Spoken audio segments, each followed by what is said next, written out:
Jeff Wilson started covering the Texas Rangers in 2008, though he'll never forget 2021. Out on his own, he decided it was time to do a podcast, but his wheels were spinning until a nerd came along. There's no going back now. Welcome to the Texas Rangers Baseball Podcast. Here's your host, Jeff Wilson, and the recliner nerd himself, John Moore. Hey everybody, and welcome to the Rangers Today Baseball Podcast. This is episode number 58, and today, Texas Rangers manager Bruce Bochy is going to join us. I don't know how long we'll have him on. Hopefully we'll get him on 10 or 15 minutes, but he's going to be busy. I mean, 5 minutes is going to be good. Right. No, we're pretty fortunate, and thanks to the Rangers, Rich Rice, absolutely, John Blake for helping us arrange this. You know, the Rangers are having their pro scouting meetings this week, and he's been on the job, I guess, since last Friday, but imagine his schedule's full. But he's been in town since, probably Sunday. Yeah, he's got a full schedule. He's leaving town tomorrow, Thursday.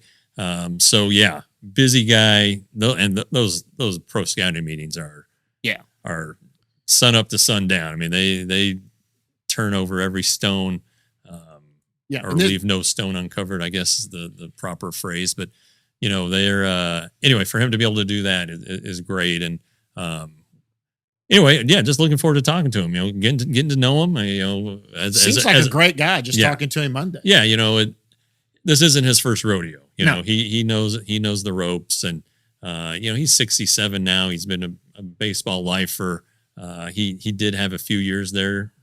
Stepping down from the Giants in 2019, and the one thing he said Monday was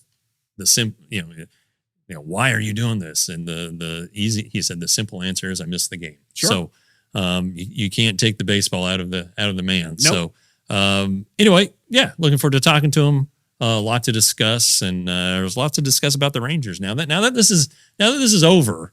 Now that the coaching search is over, we can get into the coaching staff. I mean, you can get into all kinds of things. But absolutely. Yeah, coaching staff, Tony Beasley's behind me. You broke that story Sunday. Yeah, you talked to him. It was in the Sunday read. I talked to him. Rangerstoday.com, $5.99 a month, $35 for 6 months, $60 for a year. Hey, hit the subscribe button too. Yeah, and subscribe to our YouTube channel. We're over 1,000, by the way, so that's great. Thanks, but let's not share stop. It with people. Let's do it. But you talked to him Sunday. Talked to Tony. He was at his home in Virginia. Said it was a nice day. He was sitting out on the porch. It's pretty much what you'd expect from Tony. He has things in the proper perspective. Yes, he wanted to be the manager, but he said, "How can I argue to lose the job? Losing the job to Bruce Bochy, who has 2003 career wins and 3 World Series rings." Tony is coming back. They hadn't talked as of Saturday. They'd exchanged messages with each other, voicemails. Tony said that what Bruce had left in his message was very welcoming and looking forward to getting to know him and working with him and all these things. And Tony told me he never hesitated. There was never a thought that he wouldn't return to the Rangers, whether he had the job or not. And this is his family. He one of the toughest times of his life, came in 2016 when he was diagnosed with cancer and had to fight that and missed the season. But the Rangers stood by him, never wavered. He had his job back the next year. It's pretty remarkable. This is going to be his third manager. He keeps surviving them all. You just don't hear that. He started with Jeff Bannister. That was Jeff Bannister's number one hire when he got the job, and Chris Woodward never considered not bringing Tony back, and now it sounds like Bruce Bochy isn't either. And if you know Tony Beasley at all, it's very easy to understand. Yeah. He's such a positive person, a good coach, obviously. Players easy to talk to. Players like him. You can counsel them in a number of ways, and to not bring him back, he would have had other opportunities. Right, that's no doubt. Right. He could have gone somewhere else, but this is where he wanted to be. So that talks a lot about the Rangers organization, and I know there's been some turnover, but it's a good thing that Tony Beasley is back. Yeah, and I said it over and over, and I tweeted something out about it. If you don't appreciate what he did to step in for that last couple of months and what he did, this guy, and you know it as well as I do, when he comes out for batting practice, he throws a lot of batting practice. He works with these guys. He's quick to give us a quick dap and a hug and say hello. I mean, the guy's going to come up, he checks on you. How are you? All of that before he gets to his job. He's nonstop working. Just love it. The players love him. I mean, it's great to have him. Other coaching moves they got to make, though. They don't have a pitching coach yet. Right. They don't have a pitching coach. And or they don't, technically, we don't know. Do they have does he have a bench coach? I mean, well, Donnie was. Right. Well, let's take them one at a time. Okay, let's go to pitching staff. Pitching coach, the Chris Young said that it's likely they're not going to have the co-pitching coaches. They're going to have a head pitching coach, maybe an assistant who helps. But I think that makes sense. That's kind of the traditional role. It's probably what Bruce Bochy is used to. It's definitely what everybody else in baseball is used to, right. to be frank. So the Rangers said they have a short list. They're going to start working through it. I think, one name to keep in mind is Mike Maddox, the former Rangers pitching coach who's since been in Washington and is currently under contract, at least for a few more days, with St. Louis. So his contract's up. He's going to become a free agent as of Monday. He may return to the Cardinals. I don't know. We saw him at Do It for Dirt. We saw him at Do It for Dirt. He lives in the area. He's 61, going on 62. I'm not saying he's old, but he's respected. He is respected, but there comes a time when people want to start winding down, and maybe a job with the hometown team, place where he's very familiar, probably knows a lot of the guys who are still in the organization from a coaching standpoint, at least. So I wouldn't be surprised if that name surfaces. I mean, I guess I'm bringing it to the surface now, but keep an eye on that one. And then you kind of look at Chris Young's pitching coaches when he was a pitcher in the major leagues for 13 seasons. They're pretty much all retired. Bruce Bochy's guys in San Francisco, Dave Righetti, and then Kurt Young the last 2 years. Neither one of them is currently coaching. I think Young went from the Giants to the A's, but hasn't been there for a couple seasons. So I wonder, if this is just going to be a fresh name that a lot of us don't know. But I'm sure there are a lot of people who want the job. I'm sure there are a lot of people who have reached out to Bruce Bochy for the job or for any job. If there is only one pitching coach, that frees up one coach on the staff that can be in the dugout. Sure. So you would think that Bruce Bochy, the future Hall of Fame manager, would get the opportunity to at least bring in one of his own guys, maybe a couple, and to bring up the bench coach situation, as you mentioned, Donnie Ecker is the bench coach / offensive coordinator. Some of the bench coach duties were shared last year with Bobby Wilson. If Bruce Bochy wants just one bench coach, it seems like that could be might already be on the staff. He makes, but I don't know. Oh, but you're saying he could go outside and bring his own. Ron Wotus was one of the guys who was with him for a long time with the Giants.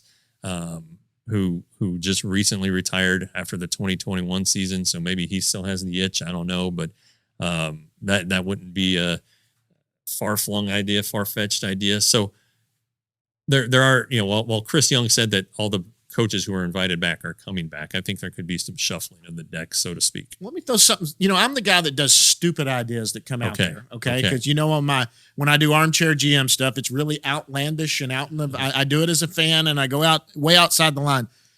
Let's say that a certain guy that we know that we were wondering about getting this job. Let's say he doesn't get a job. He's up for a couple jobs right now. He's talked to the Royals. He's talked to the White Sox. I'm talking about Ron Washington. He's a third base coach now with the Braves. Is his contract up? He's still got another year. Okay. I was just wondering, though, but the way you can leave is if you get a promotion. Correct. Is that a bench coach candidate? I don't know. I mean, he would obviously be a promotion. And you talk about a good voice sitting there. Look, it may be a bit to take on just a pride level to come back as the bench coach for the team. But I know Wash loves this town. He loves the game. Yeah. He's going to be in this game. He's already got a job now, but that would be a promotion.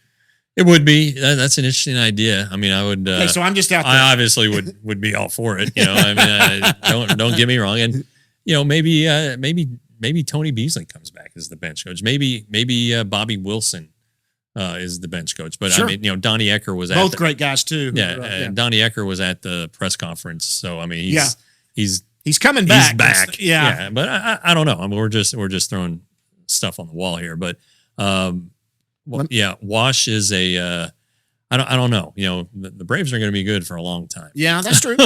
That's true. But you never know. But anyway, yeah, that's one of my outlandish ideas. But the coaching staff is in flux. Now, coaches have to coach players. And obviously, this offseason, we know it's going to be a fun one because the Rangers are going to be doing a lot. Yeah. Now, while we were at the press conference, names were thrown around. We were talking to Gil, who was throwing out his 2 cents. This guy came up. Yeah. Joey Gallo, as a possible. I don't think if they went with Joey Gallo, who I think we could talk about that. I think he's affordable. Might be able to come back. I don't think it would be the only move they would make as far as a bat. But that's not a bad for on the cheap. That might not be a bad add to this lineup. Well, yeah, there are a couple things to consider. First of all, Joey Gallo never wanted to be traded. He never wanted to leave. It was emotional for him. It was a tough night. Yeah. I think it's been a tough 12 months, honestly. But he wants to come back here. There's no question. I think he would come back. I know Scott Boras is his agent, but I think he would come back at a fair price, a reasonable price. I don't think he would. 1 year, 2 year? What do you think? Well, it might be a prove yourself 1 year contract type of thing. Which Boras might like, actually. He might. Yeah. I mean, Joey's still young. He's, you could hit free agency again next year with a big season. But look, Joey was comfortable here. He flourished here, at least, was a 2-time All-Star. The way he plays. Yeah. OPS above 800.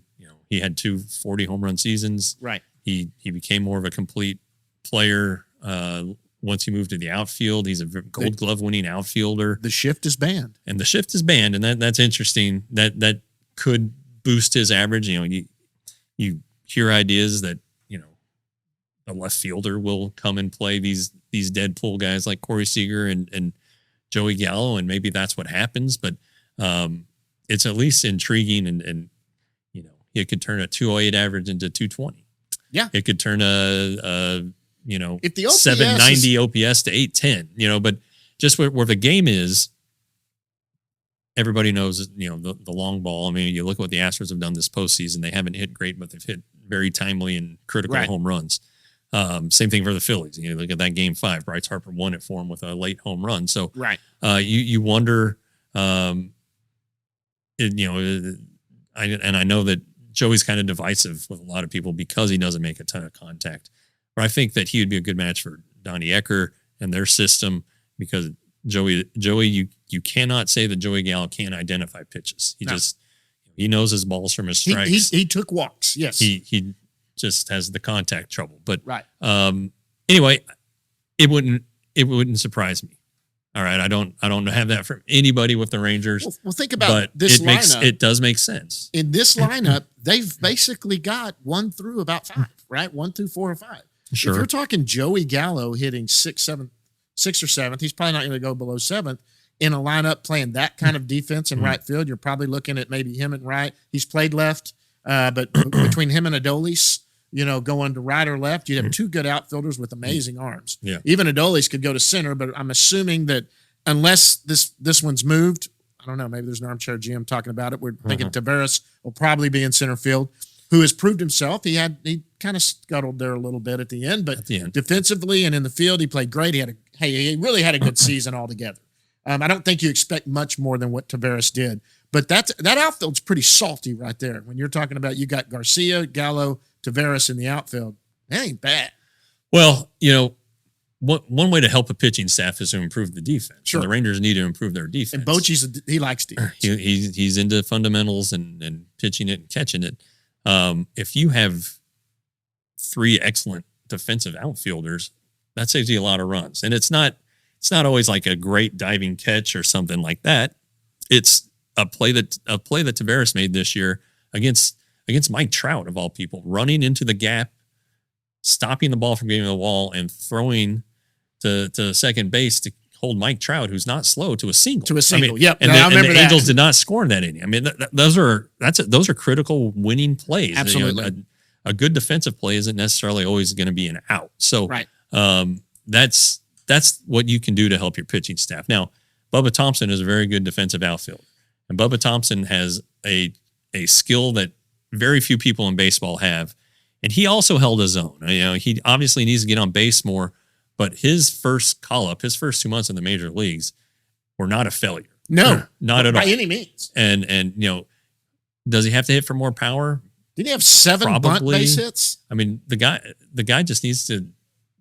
He's got a chance every time there's a slow grounder hit or a bunt. He's got a chance to beat it out. And if he does that, there's a good chance he's going to be on second base within a couple pitches. So, you know, he changes the game. He does, you know. So, I mean, it wouldn't be outrageous. You know, you look at this offense, it was one of the top offenses in the American League. It really was. They struggled against good pitching. Right. That's the one thing that they need to clean up. That's the next step, is figuring out how to hit, let's say, the Astros, and then even the Mariners a little bit. So they need to do that. But if the Rangers came back with the 9 players they had in the lineup to finish the season, it wouldn't be the worst thing ever. It really wouldn't be. Can they upgrade? Sure, you know. Absolutely. But when you're looking at like left fielders, you know, on the Fraser market, you have Joey, you have Andrew Benintendi, who had a renaissance year, I guess, but he only hit 5 home runs. So I mean, Porto, who was out the entire year, who's right. now coming back from a hip surgery or a shoulder surgery. Right. So, you know, you're kind of taking a flyer there too, but it'll be interesting to see. I could see a couple scenarios. You know, I don't know who might be available for a trade, but Joey Gallo. I've got an idea. Joey Gallo should be on people's radar, just because I think it's not unimpossible. And I think if they do get Gallo, I don't think it's the only bat move they make. I think they're looking all around. He could be somebody that's affordable enough that they could still make a move for another bat that they want. And people forget this too. Garver's coming back. Yeah. That's another bat in the middle of your lineup that's going to DH a lot. He's going to catch. He opens up a possibility for Huff to be on the roster too. We have 3 there because Garver can play first base, and he can. But that bat, say what you will, but Garver's a good right-handed bat in the lineup if he's healthy. He's healthy, yeah. Garver, young, you're getting a little lefty heavy or righty heavy at that point. So maybe that's another thing that Benintendi and Gallo are both left-handed hitters. So I don't know, but again, you know, you talk about the pitching, and that's obviously the focus here. But Bochy knows how to work a bullpen. Yeah. Yeah, he does. So, you know, maybe that's some of his influence in the free agency this year too, is relievers and how he wants his bullpen built. So I don't know. All right. It's going to be fun though. It's fun to talk about this stuff and to speculate. And I know you've got a Rangers GM I need to edit and get, or an Armchair GM that I need to get out and edit, but maybe we'll talk about that next week, because I went full bore crazy. We're gonna save our bullets, John. Yeah. I went crazy on it, and of course it'll get ridiculed as it should, but that's what makes it fun. Yeah. When I do it, you know what? Let's get Bruce in here and let's talk to Bruce. See if he's ready to go and get what we can out of him, because this is gonna be awesome. Bruce Bochy, right after this.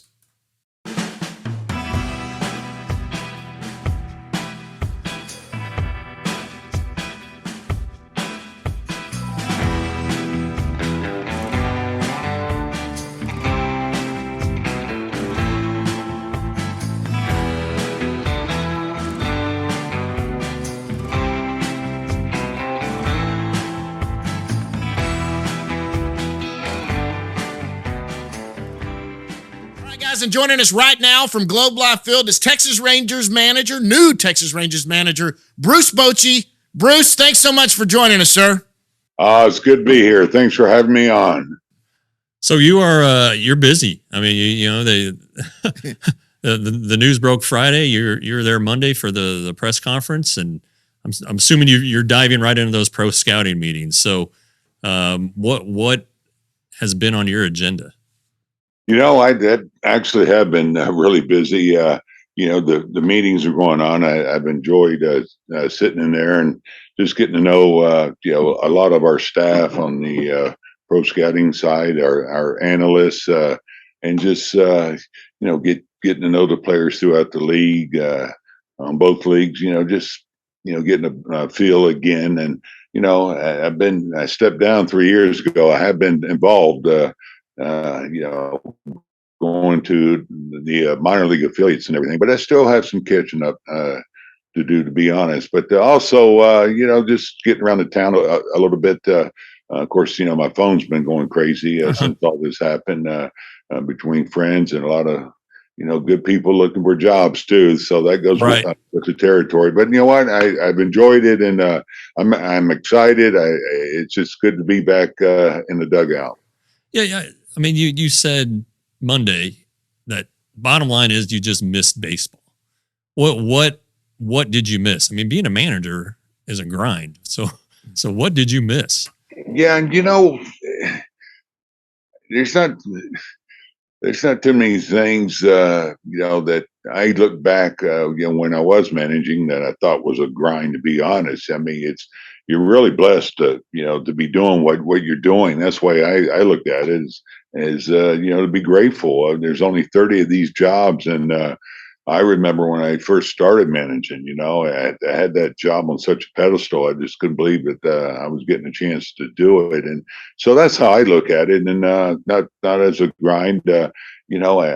After a while, you get a little bit more accustomed to dealing with some things that may be a little grind for you. But, it's being in the dugout, it's being part of a team, it's just walking in that clubhouse, the relationships, but as much as anything, just being competitive and trying to win a ball game on a daily basis. So all those things, you're going to miss, especially when you've done them all your life. And I used to say this, I said, if I retire, I don't know what I'm going to do. I guess I go, coach or, my grandson Little League. Well, I found out T-ball is harder than managing in a major league. So I told my grandson. I totally agree. I said, you're the one that drove me back to this. So you did mention the family. You said your sons were on board. Your wife Kim might have taken a little more coaxing. But how old are your grandkids? And it sounds like that they might not have much of a memory bank of grandpa in the dugout. Yeah, I don't think they have any. When I stepped down, my oldest grandchild is Braxton. He's going on 5 now. Oh wow! But I still remember, holding him up in my last game, and he saw me wave the crowd, and he started waving, and kind of funny. But he doesn't remember that. But he's at an age where he will remember this, and he's gonna have fun. Yeah, he did say, "Papa, you're going to bring me a hat back, right?" So he's on board. The boys are on board. But we had just made a move to Nashville, just south of there, near Franklin, and so when we first started talking about going back on the field, and my wife, it's obvious she's going to have a little concern, I guess, that I'll be gone a lot, whatever. But as this process continued, and she knew CY Chris Young and Liz, and got to meet Mr. Davis and everybody, and she's excited. She's here. She's right now looking for a place where we may stay. We do have some family here, so a lot of things made it a lot easier for her. Because she has sacrificed a lot. This is what I've done all my life, and I think she knew that where I'm at this stage of my career, it's not like I'm going to do it another 20 years or anything. So she understands that I probably need to get back on the field. I'm looking forward to trying to win another championship, and I think this was such a great fit, and I talked about that. I wouldn't do this unless I thought that was the case, and not just for me, but for her. Well, and you mentioned, Chris Young came to your house for 7 hours. What was it that he said? And was it a good back and forth? Did you guys order out? Drink a couple beers? It seems like, geez, 7 hours is a long time. Yeah, we talked about a lot of things. My wife actually, made lunch and the snacks and everything. So she kept us fed. So we never left the house. It was all baseball. talking about the Rangers, his vision, and it probably wasn't just what he said, and that was important, obviously. But you could just feel, as I said, I mean, the passion he had and that commitment to getting this turned around. I mean, he grew up here, so he wants to bring that pride back to Ranger baseball. And the more I listened, the more I got excited. We talked for what 7 hours, whatever. It seemed like an hour, though. I mean, it didn't stop, and we covered so many different things. And of course, it was important for him to get my appetite on doing this, and hopefully he got that. He felt that in the conversation. Then the process continued. Mr. Davis came out, and some of his staff, and so it was really easy. It did, the conversation was easy, the decision was easy, and not just for me, but for my wife. Okay. You talked about a lot of things on Monday, but the core group of guys: Marcus Semien, Corey Seager, Dolis Garcia, Nate Lowe. What is it? I mean, you've seen a lot of Semien from those Bay Bridge Classic games. What do you like about that group of guys that you think you're going to be able to count on? Well, it's not very often that you have an infield like they have here. I mean, it's solid across the board. And of course, Marcus, I got to see him when he was with Oakland, and not just the talent that he is, but his reputation throughout the league. What a leader he is, and not just locally, but also by example. And I saw enough of Corey Seager with the Dodgers. Trust me, I mean, this guy it's every rip he takes, it looks like he's right on the pitch. And so to be that strong up the middle, and of course you look at Lozier, and he came into his own. You got the young kid Young at third base. I mean, it's not too often you get a core of players like that now. And as I mentioned, in the press conference, I know we have work to do. I'm a big pitching guy, pitching and defense. It's such a vital part of the game, and so we got some work to do there. But it's not often that you have your first 4 or 5 hitters.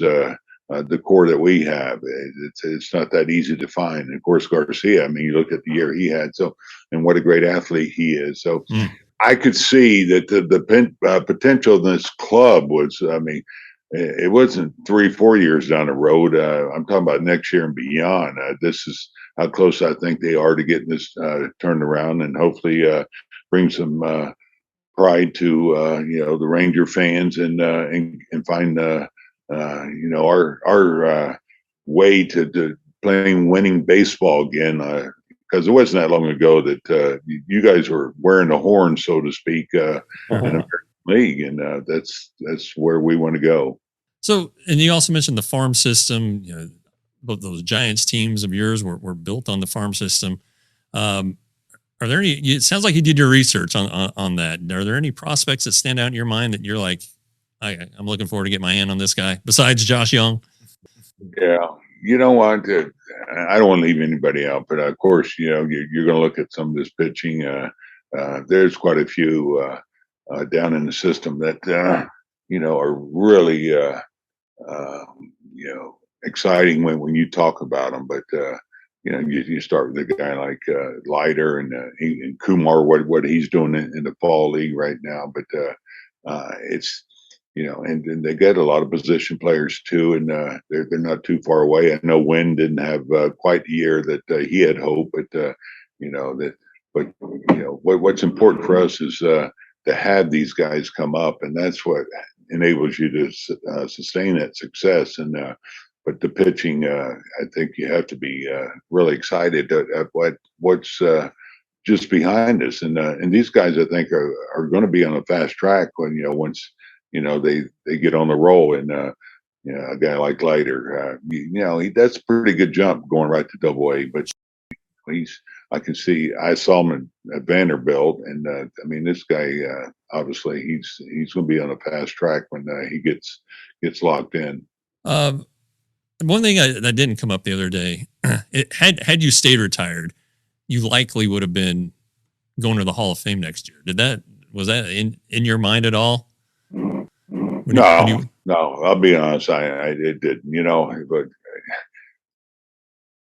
I don't assume anything, as far as that. And, I have that Hall of Fame, because it gets brought up. But, when I think of the Hall of Fame, I think of Johnny Bench, Willie Mays, and those guys, not Bruce Bochy, trust me. So, and I know we're talking about manager, right. So it's a different animal, but no, absolutely not. My goal, and be honest, after I retired the first year, I said, man, I made the right move because you had the COVID. Oh gosh, no doubt. With the guy and everything, I said, boy, my timing was great. But as time went on, I was getting the itch, and I did help the French in the WBC, and so I was staying busy in baseball. But I just grew that itch. It got worse and worse, as time went. So you were born in France, or were you a military brat? I was. My dad was stationed there, back in 1953, and my sister and I were born there. I left when I was a year old, so I had no memory of France. The funny thing is, when I went back there, they took me to the little town I was born in, Boussac, Lannes de Boussac, and they welcomed me like I was one of theirs, and had the big ceremony and took me all around. It's cool, really neat little town just north of Bordeaux. And so my brother who lived there, he's 4 years older than me. So we just had a great time. And of course, went to Normandy. Two of my dad's brothers, they hit Omaha and they both survived. Oh, wow. Wow. There wasn't a more moving experience than I had in standing there looking at what these young 18-year-olds were doing, had to face trying to, charge up the beach there. And you don't realize how far they had to go. It wasn't like to get cover was, 20 or 30 yards. I mean, it's like 150 yards out there. So, man, I just can't imagine what they went through. Yeah, I can only imagine. And oh my gosh. As a history major, that's definitely a place I need to get to. I know that's a bucket list for sure. Yeah. Look, man, you'll feel it when you go there. Trust me. Well, we don't want to keep you too long. I know you got a busy schedule, but thanks for taking the time. I mean, really appreciate you coming on to the Rangers Today baseball podcast. We're out there every day, so we're really looking forward to working with you and getting to know you. We'll see you at various points of the off season and spring training. So it's going to be a good time. We're going to see the grandson around there too, right?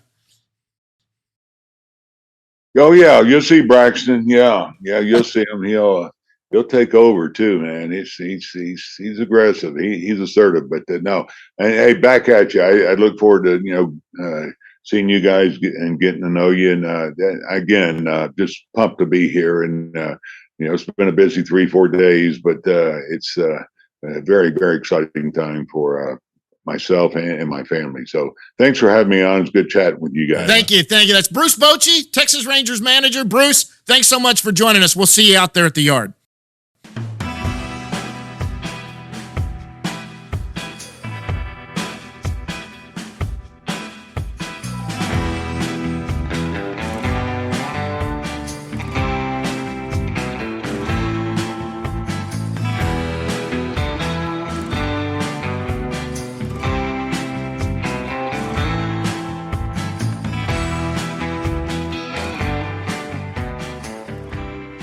That was Bruce Bochy from Globe Life Field. Big thanks to Bruce for coming on. That was, he talked about his grandson drove him back to coaching.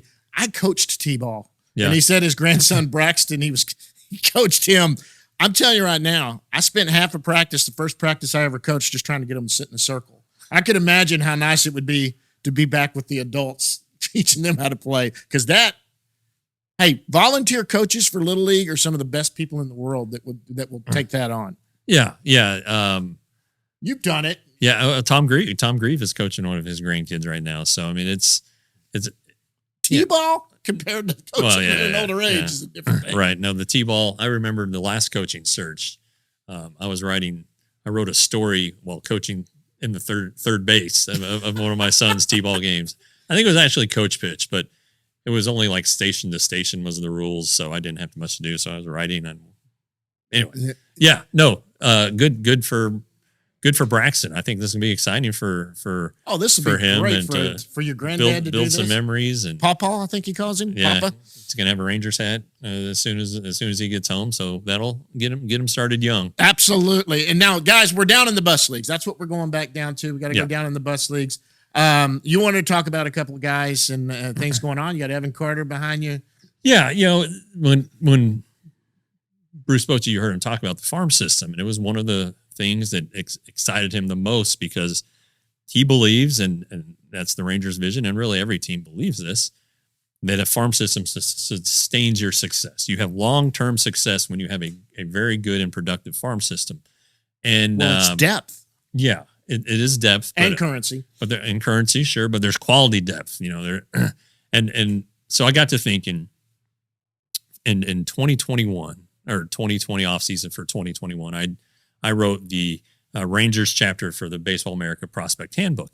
And, I went through and did all the stuff and you list 30 and I think you give 10 more. And anyway, I can't remember.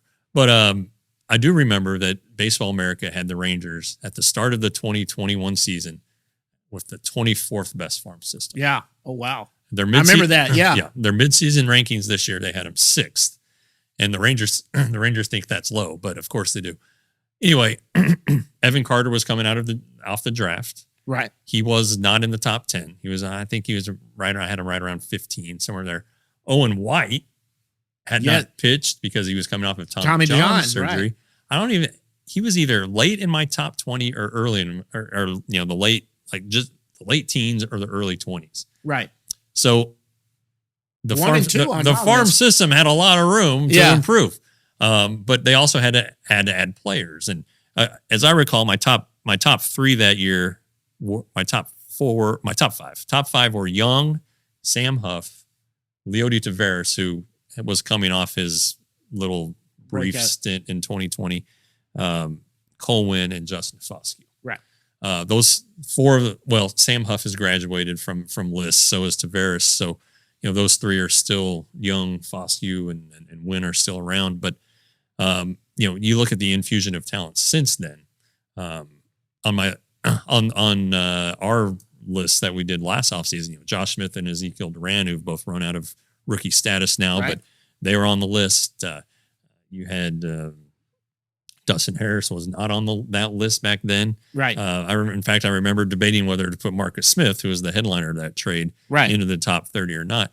But just, the infusion of talent, the draft choices that they've made with Jack Leiter, Rocker, Porter, Aaron Zavala. Yes. All guys who will be in top 10s or top 20 this year.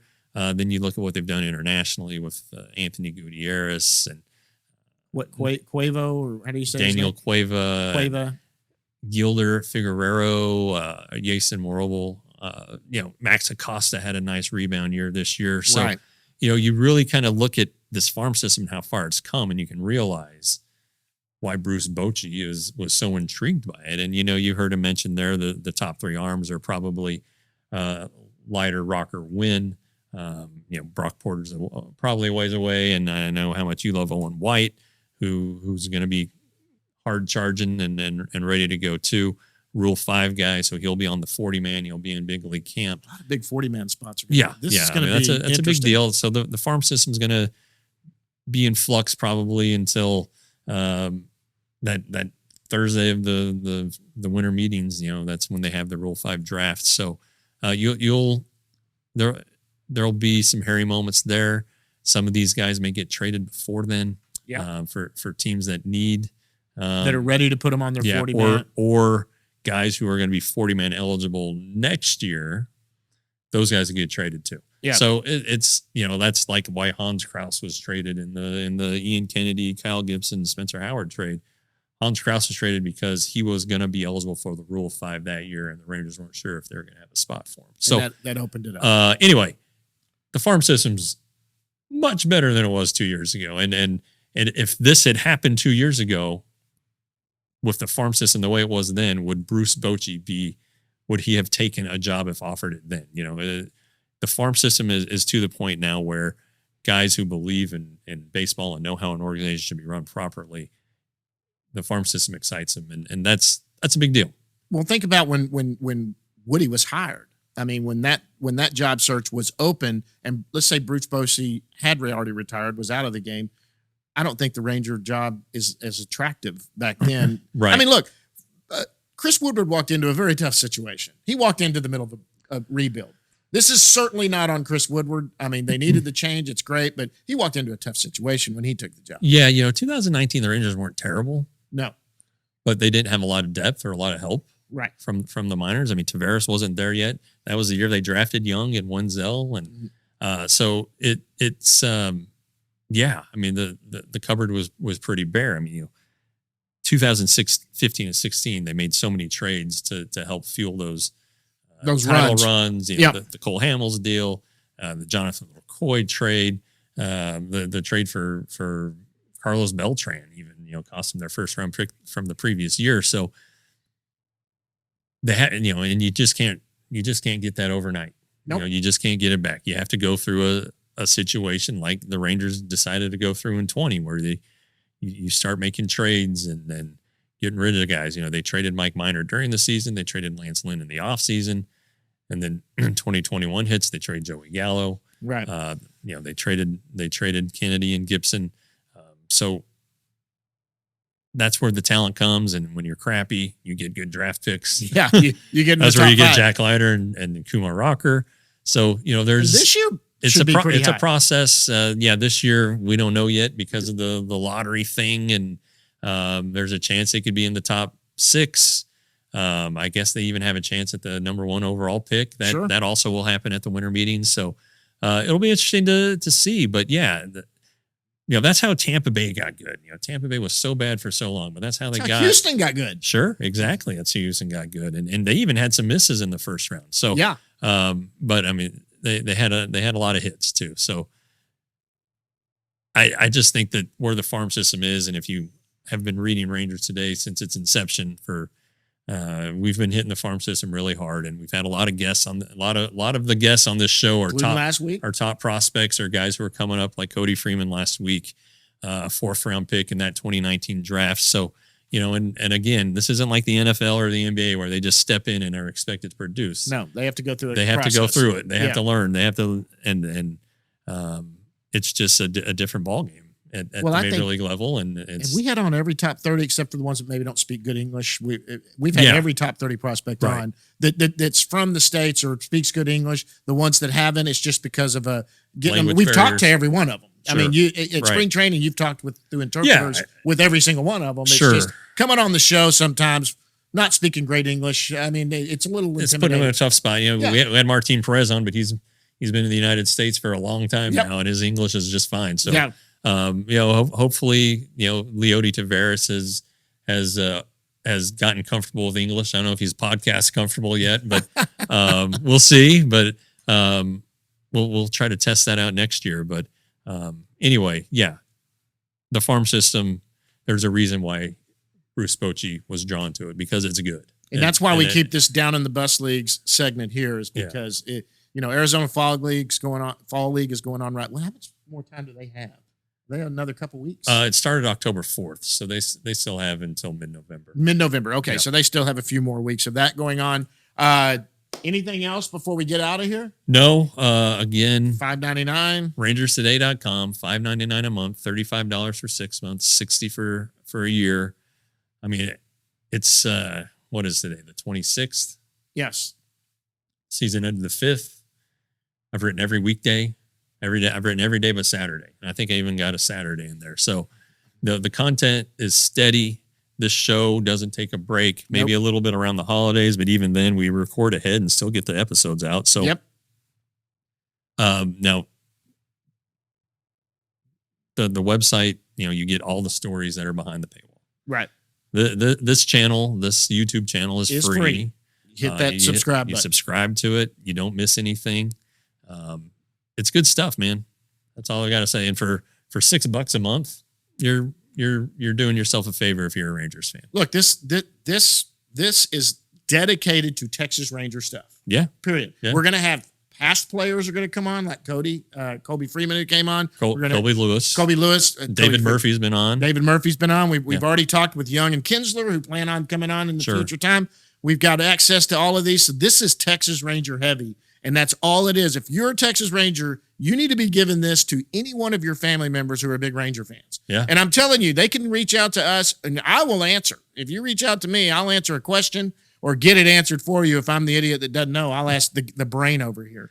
But Assume my brain works that day. Well, your brain doesn't forget anything. I still get floored by that. Guys, this has been a great one. Texas Ranger new manager Bruce Bochy joined us. I can't say enough for the Texas Rangers putting that together and getting him on. Bruce especially. Yeah. I know he is going nonstop right now. We'll get to talk to him a lot more coming in the future time. But it's great. 3 days after being hired, he came on to Texas. Yeah. The Rangers Today baseball. Pretty good. That's pretty it. good. Yep. Guys, until next week, we'll see you at the yard.